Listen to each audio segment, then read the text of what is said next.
નમસ્કાર, આપ જોઈ રહ્યા છો નેશન પ્લસ ન્યૂઝ. હું છું આપની સાથે હેતલ વગર. પાટણના ધારાસભ્ય ડોક્ટર કિરીટ પટેલે પરિવારના સભ્યો સાથે નર્મદા જિલ્લાના એકતાનગર સ્થિત સરદાર વલ્લભભાઈ પટેલની સૌથી ઊંચી પ્રતિમા સ્ટેચ્યુ ઓફ યુનિટીની મુલાકાત કરી સરદાર સાહેબના ચરણોમાં પુષ્પાંજલિ અર્પણ કરી ધન્યતા અનુભવી હતી. સ્ટેચ્યુ ઓફ યુનિટી પરિસરમાં તેમણે સરદાર સાહેબના જીવન પ્રસંગો, પ્રતિમાના નિર્માણ પ્રક્રિયા અને ભારતના એકીકરણ માટેના સંઘર્ષોને સુંદર રીતે રજૂ કરવામાં આવેલી વિશાળ ફોટો પ્રદર્શન ગેલેરીની પણ મુલાકાત લીધી હતી. તદુપરાંત સરદાર સાહેબના હૃદયદ્રાવક સ્થળ વ્યુઇંગ ગેલેરી પહોંચી ત્યાંથી સરદાર સાહેબના સ્વપ્ન એવા નર્મદા ડેમનો નજારો, વિંધ્યાચલ અને સાતપુડાની પર્વતમાળા તેમજ બંને પહાડીઓ વચ્ચેથી વહેતી માં નર્મદાનો નયનરમ્ય નજારો નિહાળ્યો હતો. સરદાર સાહેબના જીવનની ઝાંખી કરાવતી ફિલ્મ નિદર્શનની સાથે પ્રદર્શની કક્ષમાં ગાઈડ ધ્રુપતેશ વાળંદ પાસેથી સ્ટેચ્યુ ઓફ યુનિટીના નિર્માણની માહિતી મેળવી હતી. મુલાકાત બાદ પોતાના પ્રતિભાવમાં ડોક્ટર કિરીટ પટેલે મારા પરિવાર સાથે સરદાર સરોવર ડેમ તેમજ સ્ટેચ્યુ ઓફ યુનિટીની મુલાકાત લીધી છે.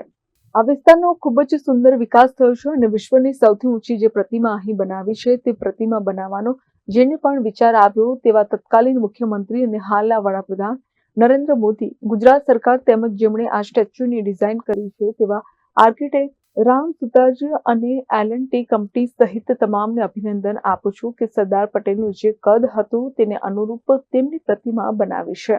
વધુમાં તેમણે જણાવ્યું હતું કે સરદાર પટેલ ફક્ત લોક નેતા ન હતા, પણ સરદાર પટેલ લોકોના દિલ, દિમાગ અને લાગણી સાથે જોડાયેલા મહાન નેતા હતા.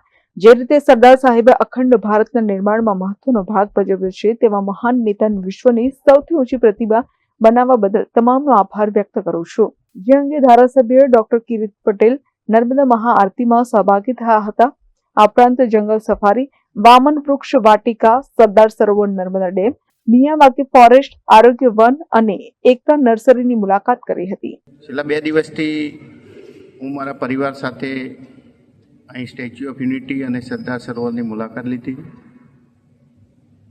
આ વિસ્તારનો સુંદર વિકાસ થયો છે અને વિશ્વની ઊંચામાં ઊંચી સરદાર પટેલની જે પ્રતિમા બનાવી છે, જેને પણ વિચાર આવ્યો એ વખતના ગુજરાતના મુખ્યમંત્રી અને હાલના વડાપ્રધાન નરેન્દ્રભાઈ મોદી, ગુજરાત સરકારમાં જેને પણ આ સ્ટેચ્યુને ડિઝાઇન કરી છે એવા આર્કિટેક્ટ સુથાર અને L&T કંપની, આ તમામને અભિનંદન આપું છું કે સરદાર પટેલનું જે કદ હતું, સરદાર પટેલ એ માત્ર લોક નેતા નહોતા પરંતુ લોકોની લાગણી, દિલ, દિમાગ અને હૃદય સાથે જોડાયેલા એ નેતા હતા. જે રીતે એમને અખંડ ભારતને એક કરવામાં મહત્વનો ભાગ ભજવ્યો છે. Bureau report, nation plus news, Ektanagar. સમાચારોના સતત અપડેટ મેળવવા માટે અમારી નેશન પ્લસ ન્યૂઝની યુટ્યુબ ચેનલને સબસ્ક્રાઇબ કરો, બેલ આઇકન દબાવો અને જોડાયેલા રહો ફેસબુક, ઇન્સ્ટાગ્રામ અને ટ્વિટર પર.